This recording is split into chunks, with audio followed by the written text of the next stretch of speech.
La primera vez que entré a la universidad, yo tenía 15 años. Entré a la Universidad Católica, a la Facultad de Ingeniería. Era aproximadamente 2 años menor que el resto de mi promoción.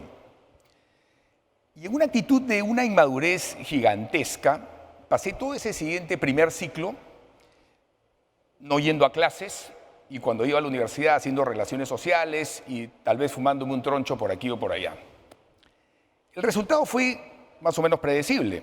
El final del primer ciclo me jalaron absolutamente en todos los cursos, promedio ponderado 0,4.4 sobre 20 y una historia muy parecida a los 3 siguientes ciclos. Así que teníamos a un Ricardo a los 15 años, una promesa adolescente que 2 años después, a los 17, era un chato, pelucón, mal portado, a quien las madres del barrio no querían que sus hijos anden conmigo y menos aún que sea pues enamorado de sus hijas, ¿no? ¿Quién diría pues ahora, después, 40 años más tarde, viendo a ese Ricardo de 17, que iba a estar parado acá, hablándoles como socio de una compañía de búsqueda ejecutiva, nada menos, y además como ex ejecutivo de IBM El Perú, donde tengo el orgullo de haber sido gerente general. Entonces, en los siguientes minutos, yo quisiera hablarles un poco de estos 40 años, este camino lleno de curvas y recovecos que me ha traído hasta acá, un camino lleno de errores, a través de lo cual quiero abonar sobre el título de la charla. Nunca es tarde. Nunca es tarde para perseguir un sueño, nunca es tarde para tomar una oportunidad, nunca es tarde para reinventarse. Y quisiera transmitirles eso a través de mi historia. Entonces vamos rápidamente a regresar a este Ricardo de 17 años, recién votado de la Universidad Católica y en una actitud un poquito más madura, entra a la Universidad del Pacífico, a la Facultad de Economía, en donde me iba muy bien. Ya en el segundo ciclo, con 18, de repente aparece un aviso un domingo en el periódico, donde IBM buscaba jóvenes estudiantes universitarios para empezar una carrera, desde operadores de computadora y hacer una carrera en IBM. Así que me presenté. Di examen y afortunadamente de entre aproximadamente 1.500 personas que postulamos, 3 conseguimos entrar a IBM. Entonces se imaginarán que el orgullo que yo tenía pues era infinito. Yo pensaba que había entrado a la NASA, sin importar que en realidad era la última rueda del coche.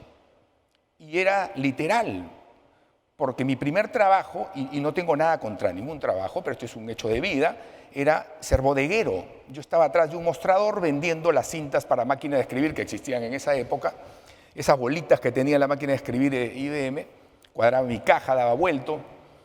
Recién a los pocos meses fue que me hicieron pasar a ser operador de computadora, que era a lo que había entrado. Pero aquí había un pequeño problema.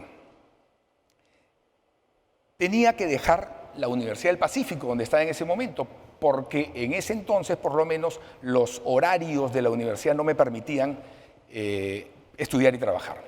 Pero me dije, no pasa nada, me cambio de universidad y termino la carrera de mi way, igual. Pasé los siguientes años entrando, ingresando, matriculándome y también abandonando varias universidades. Y varias es literal, la Universidad San Martín, la Universidad San Marcos, la Universidad Ricardo Palma. Y mis amigos, los que habían entrado un poquito antes que yo, conmigo o después que yo, las promociones de operadores, estaban tomando nuevas posiciones y estaban siendo promovidos a cargos de más importancia porque ellos sí habían terminado sus carreras al tiempo que trabajaban. En ese entonces me entrevisté con un directivo alto de IBM en ese momento y le pedí una sesión de coaching que ya existían. Y le digo, ¿me podrías ayudar a ver cuál es mi futuro en esta compañía? Y este señor, me acuerdo hasta el día de hoy, me dice, Ricardo, ¿de qué futuro estamos hablando? Tú, el contrato tácito que hiciste con nosotros cuando entraste a esta compañía era terminar una carrera universitaria. Y eso no ha sucedido. Así que mientras sigas trabajando en IBM, vas a seguir siendo operador de computadora, lo siento mucho. Bueno, como supondrán, quedé devastado.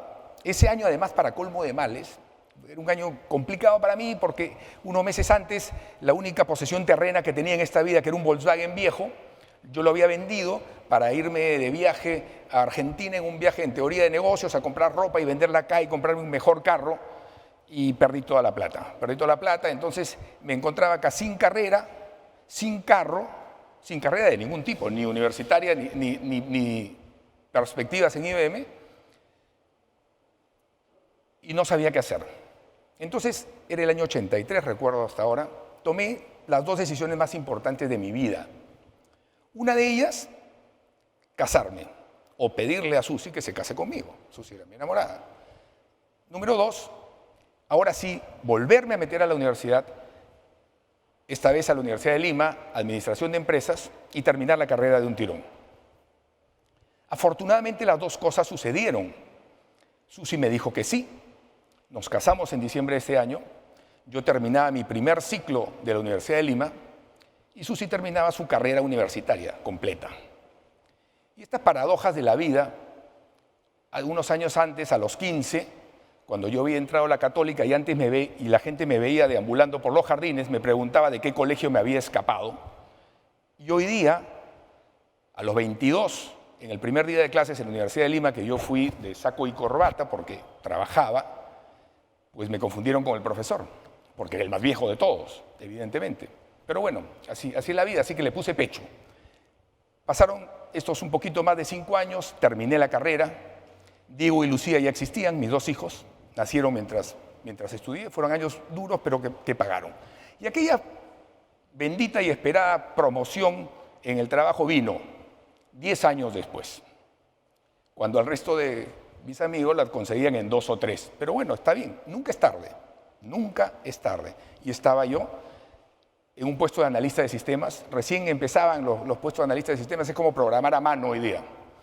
Y andaba en ese predicamento de analista de sistemas ya establecido en este nuevo trabajo, cuando después de un tiempo, un muy amigo mío, que lo sigue siendo hasta ahora, que ya había sido nombrado gerente, me dice: mira, Ricardo, yo creo que hay un vendedor en ti y tú deberías venir a trabajar conmigo.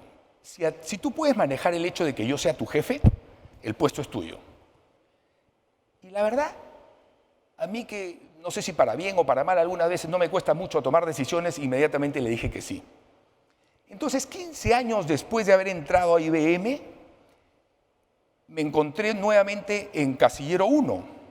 En Casillero 1, es decir, como vendedor de entrenamiento, algo que tenía gente que era bastante menor que yo en ese momento, ¿no? Entonces, dije, bueno, vamos para adelante.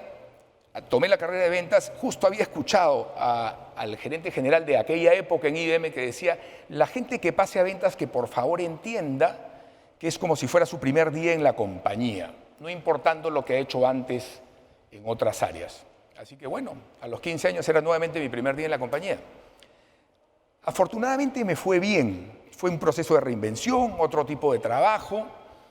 Luego de 3 años como vendedor de computación personal, gané algunos premios y me dieron la primera oportunidad como gerente en IBM.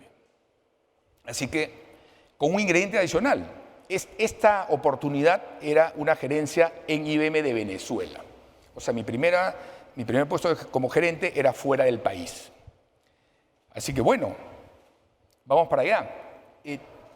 Yo acá voy a hacer una especie de fast forward de aproximadamente 10 años en los que viví mucho tiempo fuera del país. Estuve en Venezuela, estuve en Estados Unidos un par de veces, regresé unos meses a Perú, ocupando posiciones regionales. Fue una época muy tumultuosa en otros aspectos de mi vida porque me divorcié, me volví a casar con la misma mujer. Susi afortunadamente me tomó de regreso otra vez. En esa época corrí mi primera maratón a los 42 años y fue un momento en que tomé esa decisión porque por la cantidad de cigarrillos que yo fumaba, caminaba 3 cuadras y tenía que parar a respirar. Hoy día ya llevo 4 maratones. La segunda la corrí con Susi, con mi esposa. La cuarta, en noviembre pasado, con mi hijo, con mi hermano y con su hijo. Una experiencia bellísima. Solo me falta con Lucía, con mi hija, que espero que sea pronto. Pero bueno, regresé a Lima después de ocupar varios puestos regionales y justo se abría la vacante del puesto de gerente general en IBM del Perú. Y yo me autopostulé. Esta autopostulación les tomó como sorpresa a los directivos regionales, quienes ya tenían prácticamente decidido que estaban trayendo a un ejecutivo mexicano a que venga por 2 años a tomar la gerencia de IBM de Perú. Entonces dije, bueno, pues nuevamente un poco tarde, no será la primera ni la última vez, vamos a prepararnos estos 2 años porque yo quiero ese puesto y cuando se vaya este señor mexicano yo quiero que me lo den. Así que me preparé durante estos 2 años y yo ya tenía, según yo, todo manejado, pero una semana antes de que ocurra el anuncio del reemplazo de este señor, me enteré que yo no era el elegido. Y más bien era otra persona, un muy amigo mío hasta el día de hoy también, un profesional espectacular, que en ese momento decidieron que estaba mejor preparado que yo. Así que bueno, eso fue un mazazo horrible, pero dije, bueno, Ricardo, a la tercera va la vencida.